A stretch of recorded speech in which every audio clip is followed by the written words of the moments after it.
In the pitch-black night of the 29th of December 1944, Major Carroll C. Smith hunched over the controls of his P-61 Black Widow, the hum of twin Pratt & Whitney engines vibrating through the cramped cockpit. At 23:40, high above Muro, a rugged speck of land in the Philippines, the two 6-year-old pilots scanned his glowing instrument panel, his breath steady but heavy with purpose. Outside, the world was swallowed by darkness, no moon, no stars, just a thick blanket of clouds that smothered every shred of light. In the rear compartment, Lieutenant Philip Porter, his radar operator, stared into the faint green glow of the SCR-720 radar screen, his fingers dancing across dials to track ghostly blips moving through the void. 12 Japanese bombers were out there, slicing through the night, their payloads aimed at the American airfields below. For 20,000 U.S. troops sleeping in tents on Muro's rocky soil, Smith and Porter were the only shield against a rain of fire. Smith wasn't just any pilot. At 26, he'd already flown 43 combat missions, with 4 enemy planes to his name. His sharp eyes and steady hands had been honed through grueling night fighter training in Florida, where he'd learned to trust instruments over instinct in the disorienting blackness of nocturnal combat. But tonight, the stakes were higher than ever. For 2 weeks, the Japanese had hammered Muro with relentless night raids, 334 air raid alerts in 14 days. A brutal campaign to cripple the airfields under construction. These airstrips were the linchpin of the upcoming Lingayen Gulf invasion, a massive Allied push to retake the Philippines. If American fighters could operate from Muro, they'd dominate the skies over the invasion fleet. The Japanese knew this. They sent everything they had, conventional bombers, kamikaze pilots, anything that could carry explosives to stop the engineers working round the clock below. The pressure on Smith was crushing. Every bomber that slipped through meant wrecked runways, dead construction crews, delayed airfields, and a stalled invasion. More American boys would die at Lingayen Gulf if he failed. In the dim cockpit, a small, creased photo of his family, a wife and a young son back in Ohio, was tucked beside the throttle, a quiet reminder of why he pushed himself to the edge. Smith wasn't fighting for medals or glory. He was fighting for the men on the ground, for the kid he hoped to see again, for a war he wanted to end. His P-61, nicknamed Times A Wastin, was his weapon, a marvel of engineering built to hunt in the dark. But even with its cutting-edge radar, the odds were brutal. 1 plane against 12 bombers, 3 hours of fuel, and a sky vast enough to swallow hope. The 418th Night Fighter Squadron, Smith's unit, had only arrived at Muro 3 days earlier, on December 26. They were the tip of the spear, the only night fighters in the area, tasked with defending an island under siege. Before Muro, they'd cut their teeth in the jungles of New Guinea, flying outdated P-70 Havocs and makeshift P-38 Lightnings rigged with experimental radar.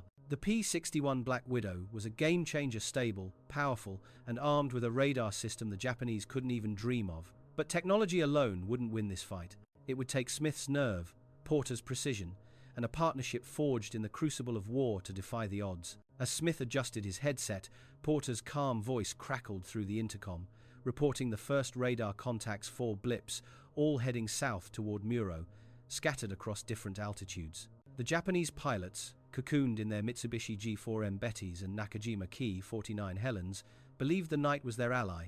They were wrong. The Black Widow's radar could see them, painting their positions on Porter's scope like prey in a hunter's crosshairs. Smith's fingers tightened on the control yoke. He had to choose which bomber to chase first, how to balance fuel and time, and whether his plan to take on multiple targets in one night was a stroke of genius or a dance with death. The engines roared as he pushed the throttles forward, the P-61 climbing into the abyss. For the next hour, Carroll Smith would wage a war invisible to the world below, a battle where every second, every bullet, and every decision could mean the difference between victory and catastrophe.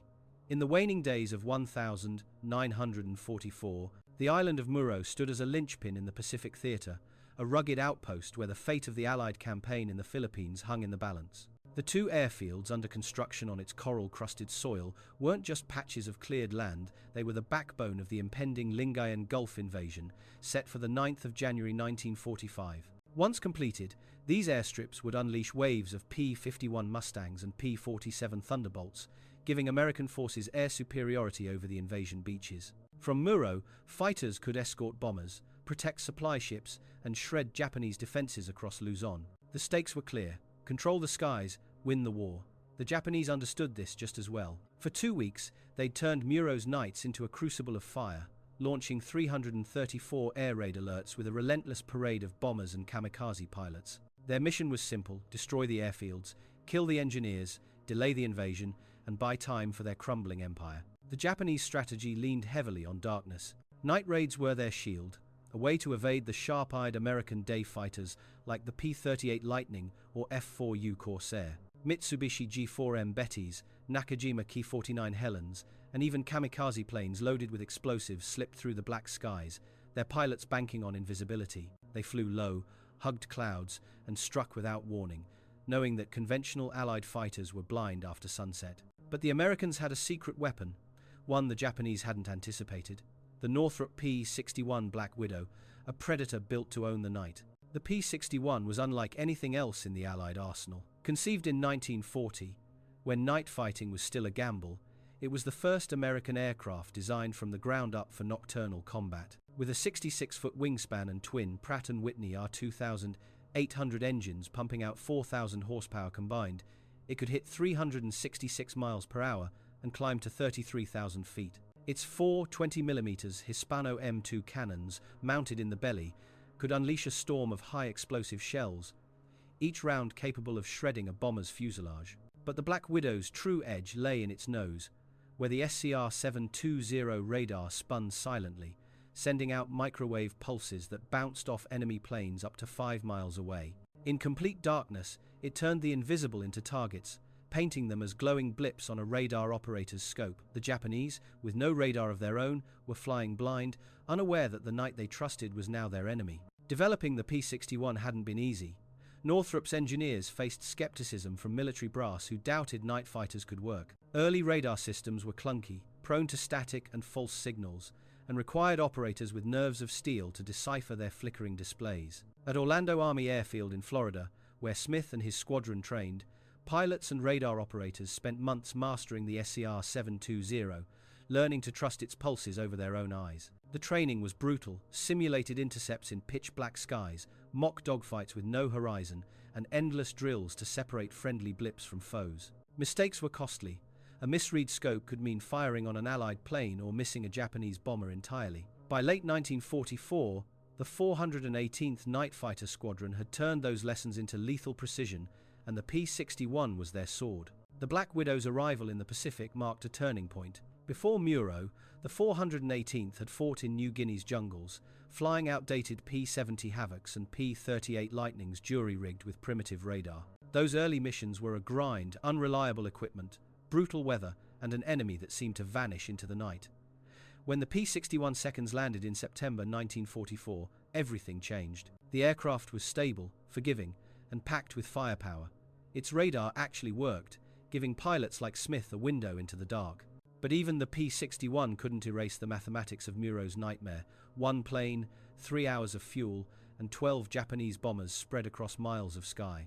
Each bomber that reached the airfields could unleash 1,760 pounds of bombs, enough to crater runways, ignite fuel dumps, or wipe out entire construction crews. The engineers below, working under floodlights and dodging shrapnel, were racing against time to finish the airstrips. Every night they survived was a step closer to victory, and every night they didn't meant the invasion slipped further away. The Japanese weren't just fighting for Muro, they were fighting for survival. By late 1944, their air forces were stretched thin, their pilots often young and undertrained, their planes patched together from dwindling resources. Yet their resolve was fierce. Kamikaze attacks, a grim hallmark of the Pacific's final years, showed their willingness to trade lives for damage. On Muro, every bomber crew knew the odds. Few would return, but a single hit could change the war's trajectory. For Smith, this wasn't just a tactical challenge, it was a test of will against an enemy that refused to break. As he climbed through the clouds, the weight of the moment settled in. The airfields below were more than dirt and coral, they were the future of the Pacific campaign. And the P-61, with its radar piercing the night, was America's answer to Japan's desperation. In the tight, dimly lit radar compartment of the P-61 Black Widow, Lieutenant Philip Porter sat hunched over the glowing green scope of the SCR-720 radar, his eyes locked on the flickering blips that danced across the screen. It was 23:42 on the 29th of December 1944, and the skies above Muro, Philippines, were a black void, alive with the threat of 12 Japanese bombers. While Major Carroll C. Smith piloted the aircraft, his hands steady on the controls, it was Porter's skill that turned the night into a hunting ground. The radar operator, just 24 years old, was the Black Widow's second heart, translating pulses of microwave energy into precise vectors that guided Smith toward invisible prey. In the high-stakes world of night fighting, where a single mistake could mean disaster, Porter was the linchpin of the mission, and his partnership with Smith was the key to defying the odds. Porter wasn't a pilot, but his role was no less vital. The SCR-720 radar was a marvel of 1,940 seconds technology, capable of detecting aircraft 5 miles away, but it was only as good as the man reading it. The scope's dual displays, one for azimuth, left or right of the nose, the other for elevation above or below, demanded constant focus. Static, weather, and friendly aircraft could clutter the screen, turning clear signals into a puzzle of noise. Porter had to filter out the chaos, identify enemy bombers, and relay their position with pinpoint accuracy. Heading 035, altitude 8,000 feet, range 4 miles. A single miscalculation could send Smith chasing a ghost, or worse, into the path of an Allied plane. Night fighting was unforgiving, and Porter's 6 months of training had forged him into one of the best radar operators in the 418th Night Fighter Squadron. Their partnership hadn't always been seamless. Back at Orlando Army Airfield in Florida, where the 418th honed their night fighting skills, Smith and Porter had clashed during early training. Smith, a no-nonsense pilot with a knack for precision, wanted vectors delivered faster. Porter, methodical and analytical, insisted on double-checking his readings to avoid errors. Late-night debriefs often turned into heated debates over tactics, Smith pushing for aggressive intercepts, Porter emphasizing caution to preserve the element of surprise. But those arguments built trust. By the time they reached Muro, they operated like a single mind, their voices calm and clipped over the intercom, each anticipating the other's needs. In the cockpit, Smith trusted Porter's calls implicitly. In the radar bay, Porter knew Smith could turn his vectors into kills. Porter's job was a pressure cooker. Sealed in his compartment, cut off from the outside world, he relied on the radar scope to paint a picture of the sky. The green glow was his only window, and every blip was a life-or-death decision. Japanese bombers, like the Mitsubishi G4M Betty, flew unpredictably, weaving through clouds or dropping altitude to evade detection. Porter had to anticipate their moves, adjusting for speed, distance, and the P-61's own maneuvers. His calls weren't just numbers, they were the difference between a clean intercept and a missed shot, between saving the airfields below and watching them burn. The 20,000 American troops on Muro, sleeping in tents or laboring under floodlights, depended on his precision as much as Smith's trigger finger. Beyond the technical demands, Porter carried an emotional weight. He knew the cost of failure. Just 2 nights earlier, a Japanese bomber had slipped through, dropping a 500-pound bomb that cratered a runway and killed 3 engineers. The memory haunted him, a reminder that every blip he tracked was a potential catastrophe. Yet Porter remained unflappable, his voice steady as he relayed coordinates, even when the scope showed 4 enemy contacts converging on Muro. His calm was contagious, steadying Smith as the pilot pushed the Black Widow through the turbulent night. Their bond was more than professional, it was a brotherhood forged in the dark, where survival depended on mutual reliance. The 418th Night Fighter Squadron was a tight-knit unit, and Smith and Porter were its sharpest edge. The squadron's radar operators were a rare breed, hand-picked for their technical aptitude and mental toughness. Training at Orlando had weeded out those who cracked under pressure, leaving only the best to crew the P-61’s. Porter stood out even among them. His ability to read the scope under stress, filtering out clutter, predicting enemy maneuvers, had earned him the nickname Eagle Eye among the squadron. But he shunned the spotlight, content to let pilots like Smith take the glory. In the air, though, there was no hierarchy. They were equals, 2 men in a machine built to defy the night. As Porter tracked the first bomber, a Mitsubishi G4M Betty moving at 180 knots, he fed Smith a stream of corrections. Left 5 degrees, down 3, range 3 miles. The P-61 banked smoothly, its twin engines humming as Smith followed the vector. In the cockpit, a smaller radar display let Smith take over once the target was close. But it was Porter's initial guidance that got them there. The Japanese crew, cocooned in their bomber, had no idea they were being hunted. Their planes lacked tail-warning radar, and the night they trusted was now a trap. As the range closed to 2 miles, Porter's voice sharpened, his focus absolute. The airfields below, the troops, the invasion, everything hinged on this moment. Smith and Porter, pilot and radar operator, were ready to strike. At 23:42, the P-61 Black Widow roared through the ink-black skies above Muro, its twin engines thrumming with purpose. Major Carroll C. Smith gripped the control yoke, his eyes darting between the radar scope and the endless dark beyond the canopy. In the rear compartment, Lieutenant Philip Porter's voice cut through the intercom, steady and sharp. Contact, heading 035, altitude 8,000 feet, range 4 miles.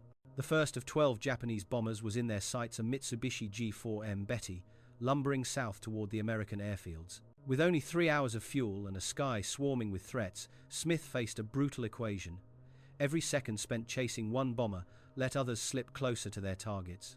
The 20,000 troops below, the engineers, the invasion, they all depended on him and Porter to rewrite the odds. Smith pushed the throttles, the P-61 climbing at 2,000 feet per minute. Porter's vectors were flawless, guiding the Black Widow through clouds so thick they seemed to swallow the plane whole. The SCR-720 radar painted the Betty as a glowing blip, its crew oblivious to the hunter closing in. At 2 miles, Smith's cockpit radar took over, a simpler display showing range and position. At 1,000 yards, he caught a glimpse of faint silhouette against the murky clouds, exhaust flames flickering like distant candles.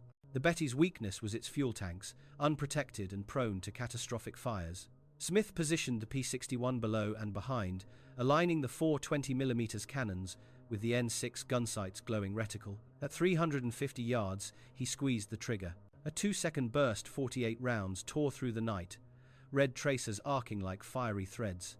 The Betty's right wing erupted in flames, fuel igniting in a blinding fireball. It rolled right and plummeted, hitting the ocean at 23:57, 8 miles north of Muro. 1 down, 11 to go, but the fuel gauge already showed 15% burned. Porter's scope lit up with a second contact at 014, a Betty at 6,000 feet, 6 miles out, heading straight for the airfields. Smith turned south, descending to save fuel, but the geometry was merciless. The target was 23 miles from the first kill, a 5-minute chase at 320 miles per hour.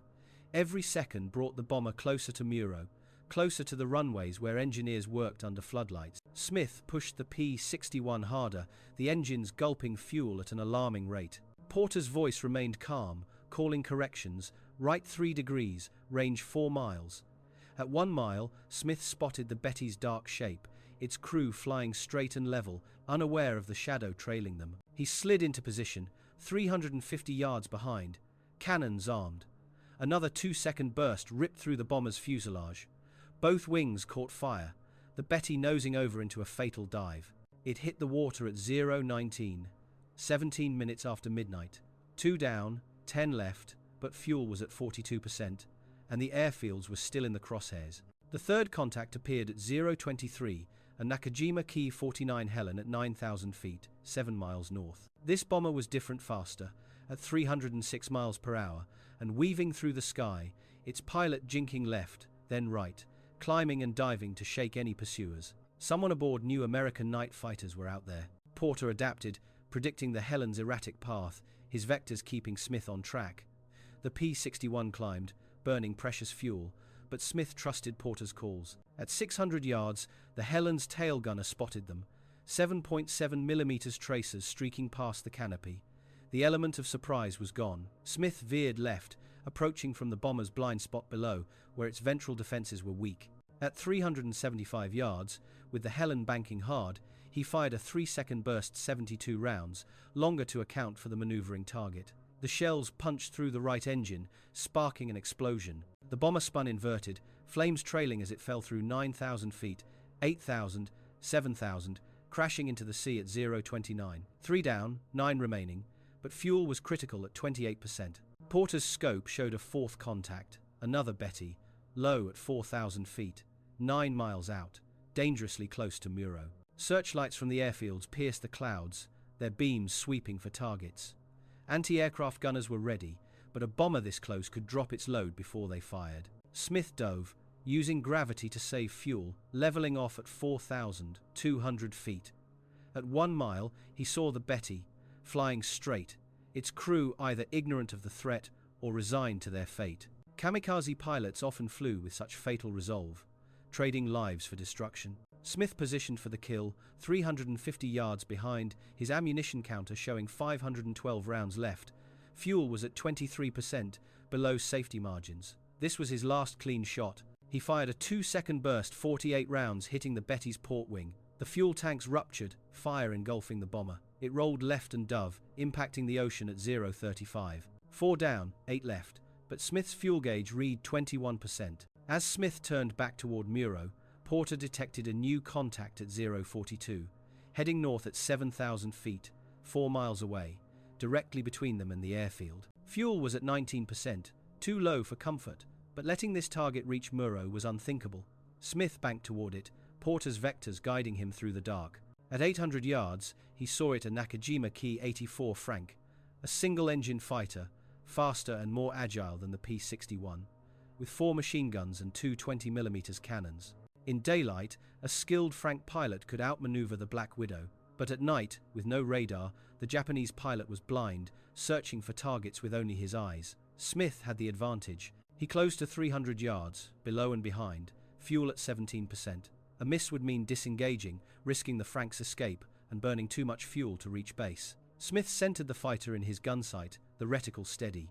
At 0.45, he fired a 3-second burst, 72 rounds, the longest of the night. The shells tore through the Frank's engine and tail. Black smoke poured out, flames erupting as the fighter rolled right and dove. At 3,000 feet, the pilot ejected, his parachute blooming white against the dark. The Frank hit the water at 0.46, 5 kills in 63 minutes, a feat unmatched in the Pacific theater. Smith checked his fuel, 15%, barely enough to reach Muro, 11 miles south. The remaining 8 bombers had turned back, their nerve broken or their mission aborted. The airfields were safe for now, but the night wasn't over. With the runway lights at Muro unreliable and his tanks nearly dry, Smith faced one final test, a challenge that would push his skill and nerve to the breaking point. With 5 Japanese aircraft burning in the ocean below, Major Carroll C. Smith turned the P-61 Black Widow south toward Muro at 0.46 on the 30th of December 1944. The night was still a void, the clouds smothering any hint of light, but the airfields, those precious strips of crushed coral, were safe for now. The cost had been steep. Only 15% of the P-61's fuel remained, a meager 97 gallons in tanks built to hold 646. Lieutenant Philip Porter, in the radar compartment, scanned his scope for lingering threats, his voice a steady anchor in the dark. The 418th Night Fighter Squadron's mission was a triumph. 4 bombers and 1 fighter downed in 63 minutes, but Smith's fight wasn't over. Muro's airfield, just 11 miles away, was his only haven, and landing it in the dead of night, with dwindling fuel and a runway barely operational, was a gamble as deadly as any dogfight. The P-61 cruised at 280 miles per hour, its engines sipping the last of their reserves. Smith's fuel gauge was a grim reminder of the math. At current power settings, he had roughly 22 minutes of flight time left. Muro's airfield, carved from the island's southwestern coast, was close, 1.7 minutes at this speed, but close didn't mean safe. The runway, completed just 4 days earlier, on December 26, was a 5,000-foot stretch of crushed coral, lit by a single row of kerosene lamps. No instrument landing system, no overrun area, no crash barriers. At night, those lamps were dim yellow specks, easy to miss in the darkness. A headwind, a navigation error, or a mechanical hiccup could burn through the remaining fuel, sending the P-61 into the Pacific with no hope of rescue. Smith's hands tightened on the yoke, his mind racing through contingencies. He'd survived 5 intercepts, crashing now would undo it all. At 0.52, with the fuel gauge at 13%, Smith spotted the runway lights, 12 faint dots flickering against the black. He descended to 2,000 feet, entering the landing pattern at 1,000 feet, airspeed steady at 140 knots. The P-61's stall speed was 95 knots with flaps extended, giving him a slim safety margin. Porter, still monitoring the radar, confirmed their position. Muro's coastline showed as a solid mass on the scope, the airfield a mile inland. Smith's heading was 180 degrees, aligned with the runway's north-south orientation. Everything was on track until 0.55, when the unthinkable happened. The runway lights vanished. All 12 lamps snuffed out in an instant, plunging the airfield into absolute darkness. Smith was 3 miles out, at 800 feet, with 11% fuel, 57 gallons, or about 12 minutes of flight time. The night, once his ally, had turned traitor. Panic wasn't an option. Smith's training kicked in, his voice calm as he conferred with Porter over the intercom. The nearest alternative airfield, Tacloban on Leyte, was 90 miles away, impossible with the fuel left. Ditching in the ocean was a death sentence. At night, with no visual references, the P-61 would hit the water before Smith could judge altitude. Porter suggested the radar altimeter, a device that bounced radio waves off the ground to measure height, accurate to within 50 feet. It was a desperate plan: descend slowly, use the altimeter for altitude, and rely on dead reckoning to hit the runway. One misstep could mean landing in the jungle, smashing into coral reefs, or plowing into construction equipment. But Smith had no choice. The airfields he'd fought to protect couldn't become his grave. Smith turned the P-61 toward where he believed the runway lay, descending to 600 feet. The radar altimeter read 380 feet above ground. He reduced airspeed to 120 knots, balancing the need for control against the ticking fuel clock. Porter's scope showed Muro's coastline clearly, guiding Smith's compass heading. The runway was dead ahead if his navigation was right. At 0:58, Smith extended the landing gear, 3 green lights confirming the wheels were down and locked. The P-61's robust gear was built for rough fields, but landing blind was another beast. A hard touchdown could collapse the struts, sending the plane cartwheeling at 120 knots. Fuel was at 7%, 36 gallons, 5 minutes left. Smith extended flaps fully, slowing to 110 knots, the aircraft sinking at 300 feet per minute.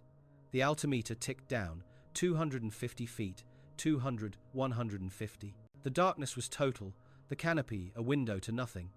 Smith's pulse pounded, but his hands were steady, guided by instruments and instinct honed through 43 missions. Porter's voice, calm as ever, confirmed their position, 1 mile out, heading steady. At 100 feet, Smith eased back on the power, increasing the descent rate to 400 feet per minute to reach the ground before the tanks ran dry. The altimeter hit 75 feet, 50, 25. Smith braced for impact, feet poised on the rudder pedals to correct any drift.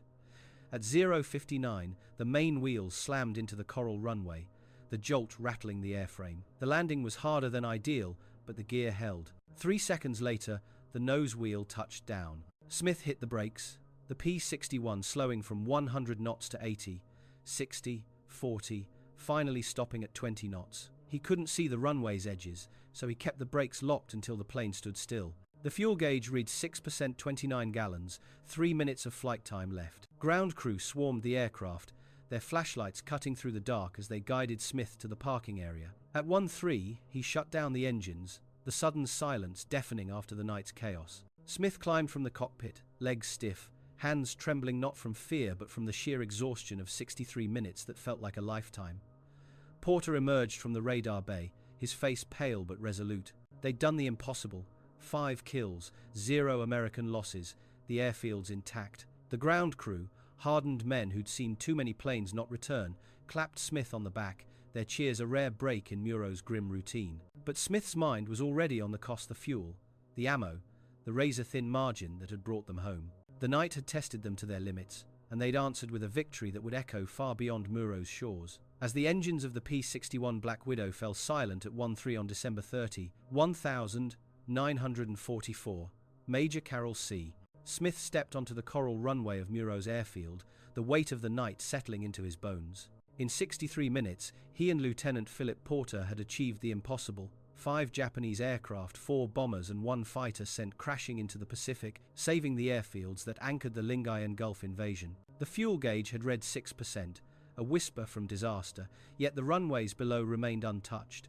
The 20,000 American troops safe, the engineers free to work through the dawn. But Smith's story didn't end with that blind landing. His actions that night, and the quiet resolve that defined him, rippled far beyond Muro, shaping the war's outcome and leaving a legacy that still speaks to us today. The immediate impact was undeniable. By destroying 5 aircraft, Smith and Porter ensured Muro's airfield stayed operational. Construction crews, working under the constant threat of Japanese bombs, finished the runways on schedule.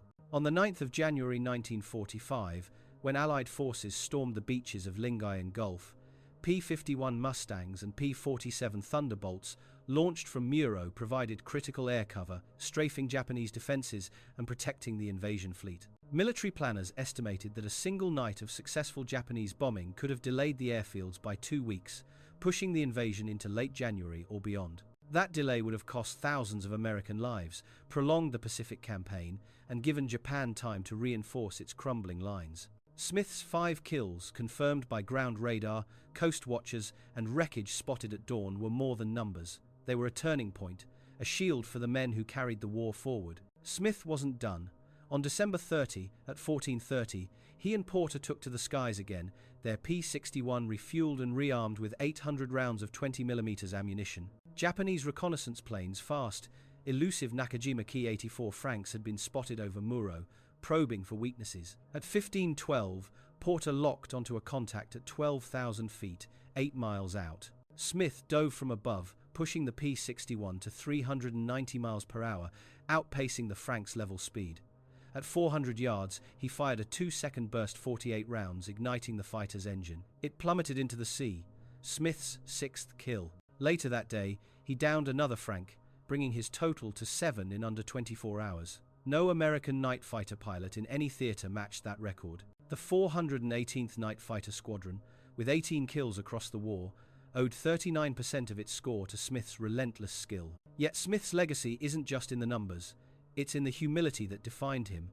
After the war, he returned to Ohio in February 1946, slipping back into civilian life without fanfare. He didn't write memoirs, didn't chase headlines. His story lives in military archives, dry reports of kills confirmed, missions logged, lives saved. Porter, awarded the Distinguished Flying Cross for his radar mastery, was equally reserved, content to let their actions speak. Their partnership, a perfect blend of pilot and operator, proved night fighting was a team sport, where trust was as vital as technology. The ground crew, the engineers who kept the P-61 flying, the radar technicians who calibrated the SCR-720, they, too, shared in the victory, unsung heroes of Muro's miracle. The P-61 Black Widow itself was a star of that night. Its SCR-720 radar, a leap forward in 1944, laid the groundwork for modern air combat. The system's ability to track targets in total darkness reshaped warfare, influencing jet-age fighters like the F-86 Sabre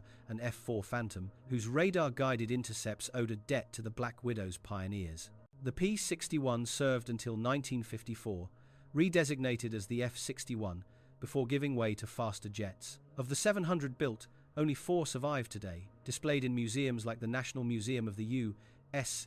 Air Force in Dayton, Ohio.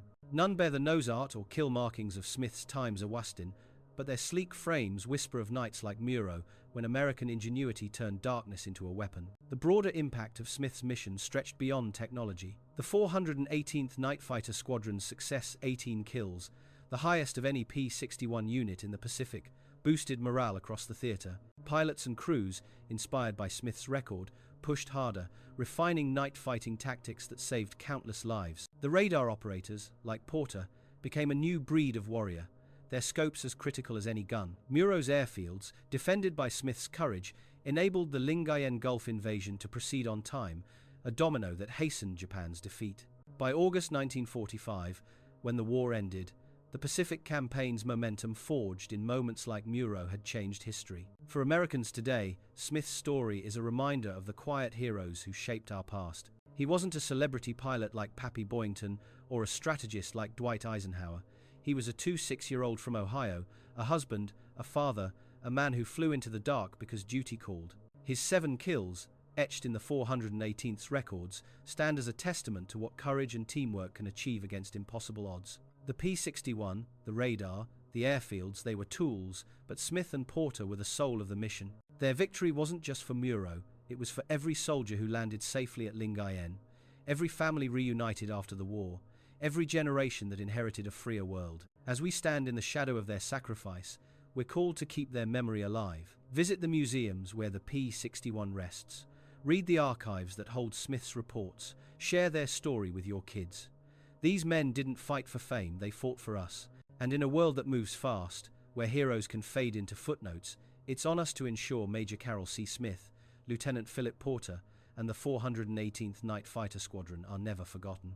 Their night over Muro wasn't just a battle, it was a promise kept, a legacy that burns brighter than any runway light. The story of Major Carroll C. Smith and Lieutenant Philip Porter isn't just a chapter in a history book, it's a beacon of courage, teamwork, and sacrifice that lights the way for us today. On that fateful night over Muro, the 29th of December 1944, they turned the tide of war, downing 5 Japanese aircraft in 63 minutes and saving the airfields that paved the way for the Lingayen Gulf invasion. Smith's 7 kills, Porter's razor-sharp radar work, and the P-61 Black Widow's technological edge secured a victory that echoed across the Pacific. But their legacy is more than medals or records.